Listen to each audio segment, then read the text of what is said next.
కోవా బన్‌కి సంబంధించిన వీడియోలు తెలుగు రాష్ట్రాల్లో షేక్ చేస్తున్నాయి వీడియోలు. అయితే ఈ కోవా బన్ వివాదంలో ఆ యూట్యూబర్ అడుగుతాడు వలీని. Where is your Aadhaar card అంటారు. అంటే వలీకి ఇంగ్లీష్ రాదని ఈ యూట్యూబర్‌కి తెలుసు.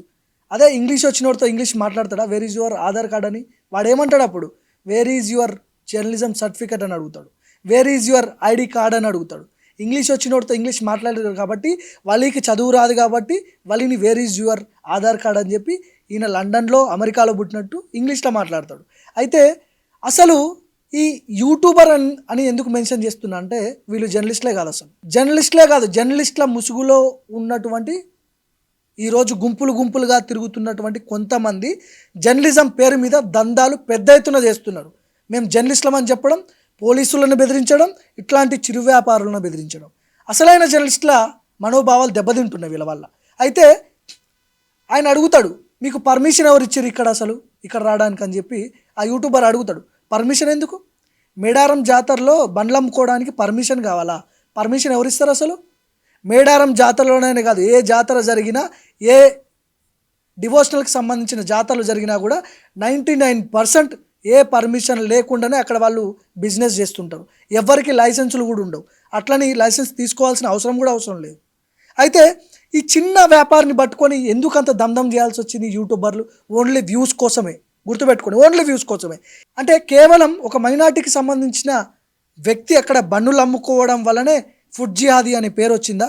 లేకపోతే అక్కడ భార్గవో, భరతో, రంగానో ఇంకెవడో ఉంటే ఫుడ్ జిహాదీ అనే పేరు పెట్టేవాళ్ళ? గమనించండి ఒకసారి. ఎందుకు?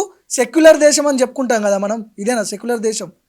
అసలు జర్నలిస్టులు ఎవరు, యూట్యూబర్లు ఎవరు అనేది గుర్తించాల్సింది ప్రజలే, గుర్తుపెట్టుకోండి మీరు. ఎక్కడ జర్నలిజం చేసినావు యూట్యూబర్? మిమ్మల్ని అడుగుతున్నా నేను.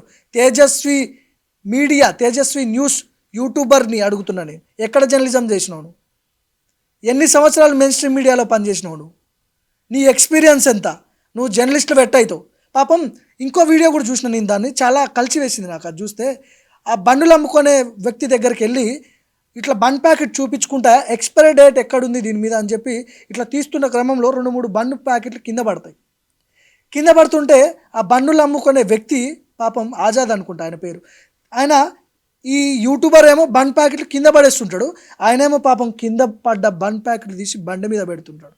ఎందుకంటే వాళ్ళ కష్టం అది. బల్క్లో బండ్లు తీసుకొచ్చి ఆ కోవా ఇంట్లో ప్రిపేర్ చేసుకొని వచ్చి వాళ్ళు 10 రూపాయలకు ఒక బండ్లాగా అమ్ముతున్నారు. వాళ్ళు ఏమైనా 100 రూపాయలకి, 500కి, 1000 రూపాయలకి అమ్ముతున్నారా? కేవలం 10 రూపాయలకి బండ్ అమ్ముతున్నారు. 10 రూపాయలకి ఏమొస్తుంది ఈరోజు ఈ సమాజంలో? ఏమొస్తుంది? దాన్ని మీరు రాజకీయం చేసి ఫుడ్ జిహాదీ పేరుతో ముస్లింలు హిందువులను చంపేస్తున్నారు, తీసుకొచ్చి పిల్లలు పుట్టకుండా చేస్తున్నారు అని చెప్పి మీరు ఇట్లాంటి ప్రచారం చేస్తే ఈరోజు బండ్లు అమ్ముకొని, సరే వలి ఒక్కడే ఉండా రాష్ట్రంలో, ఇతర రాష్ట్రాల్లో బండ్లు అమ్ముకొనే వలి? చాలామంది బండ్లు అమ్ముకునే వాళ్ళ పరిస్థితి ఏంటి ఈరోజు? చాలామంది అదే బండ్ల మీద బండ్లు అమ్ముకొని బతుకోయే వాళ్ళు చాలామంది, కొన్ని వేల మంది ఉన్నారు. వాళ్ళ పరిస్థితి ఏంటి ఈరోజు? ఈ సోషల్ మీడియాలో ఈ వైరల్ అవ్వడం వల్ల పాపం వాళ్ళ పొట్ట కొడుతున్నారు ఈరోజు మీరు. వాళ్ళకు జీవనాధారం లేకుండా పోయింది. అంతమంది ఆ వలి చుట్టూ ఉండి ఈ బండు నువ్వు తింటావా, నీ పిల్లలకు పెడతావా అని చెప్పి ఎవరు అసలు? మీరు జర్నలిస్ట్ అయితే ఆ మైకు నలుగురు దగ్గరికి ఎందుకు తిరిగింది? ఆ యూట్యూబర్ మాట్లాడిన తర్వాత ఇంకొక లేడీ ఆమె పట్టుకొని మైక్ ఇట్లా పట్టుకొని అడుగుతుంది, ఈ బండు మీ పిల్లలకు తినిపిస్తావా, నువ్వు తింటావా అంటే, వాళ్ళు ఆ బండిని ఇట్లా కొరికి తింటుంటే అతని ఫేస్లో వస్తున్నటువంటి ఆ రియాక్షన్ చూస్తే ఎంత పెద్దవాడికైనా మనసు కలిచి వేస్తుంది. అట్లా బలవంతంగా 2 బండ్లు తినిపిస్తారు వలితో. మీరు ఎందుకు గాబరా పడుతున్నారు, ఎందుకు టెన్షన్ అవుతున్నారు తింటుంటే అంటే? తింటున్నందుకు టెన్షన్ అవ్వట్లేదమ్మా తల్లి. మీరు ఒక 10 మంది అతను రౌండప్ చేసి ప్రశ్నల మీద ప్రశ్నలు అడుగుతుంటే ఎవరికైనా చెమటలు పడతాయి, ఎవరికైనా టెన్షన్ వస్తుంది.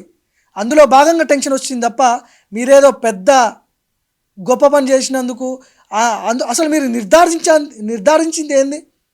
అందులో డ్రగ్సో లేకపోతే కలుషితమైన ఫుడ్ కలిసిందని చెప్పి మీరు ఏం నిర్ధారించారు? అందులో ఫుడ్ సేఫ్టీ అథారిటీ వాళ్ళు అసలు వాళ్ళు చూసుకుంటారు కదా అది.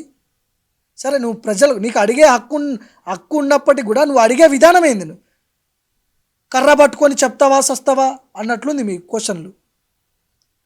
సో ఇదంతా కూడా మస్కా జర్నలిజం అంటున్నారు ఇప్పుడు తెలంగాణలో. మస్కా జర్నలిజం అంటే ఏమంటారు వీళ్ళని, జర్నలిస్టులు అన్నారు వీళ్ళని, మస్కా జర్నలిస్టులు అంటారు. ఒక మైక్ పట్టుకుంటారు, వానికి వాడు డిగ్రీ కూడా పాస్ కాడు, ఇంటర్ కూడా పాస్ కాడు, నేను జర్నలిస్ట్ అని చెప్పుకొని తిరుగుతాడు. మెడలో ఒక ఐడి కార్డు వేసుకుంటాడు, గొట్టం పట్టుకుంటాడు. నేను అందరిని అనట్లేదు, మళ్ళీ ముందే చెప్తున్నా, అసలైన జర్నలిస్టుల మనోభావాలు దెబ్బతింటున్నాయని చెప్తున్నా. దయచేసి మేము జర్నలిస్టులమని చెప్పుకోకండి, యూట్యూబర్లమని చెప్పుకోండి. ఈ తేజస్వి ఛానల్ లాంటి వాళ్ళు అందరు అనట్లేదు, మళ్ళీ చెప్తున్నా. ఇట్లా వలిని ఇబ్బంది పెడుతున్నటువంటి చిరు వ్యాపారుల పొట్టగొడుతున్నటువంటి వాళ్ళకి, ఫేక్ జర్నలిస్టులకి, మస్కా జర్నలిస్టులకి చెప్తున్నటువంటి సమాధానం ఇది.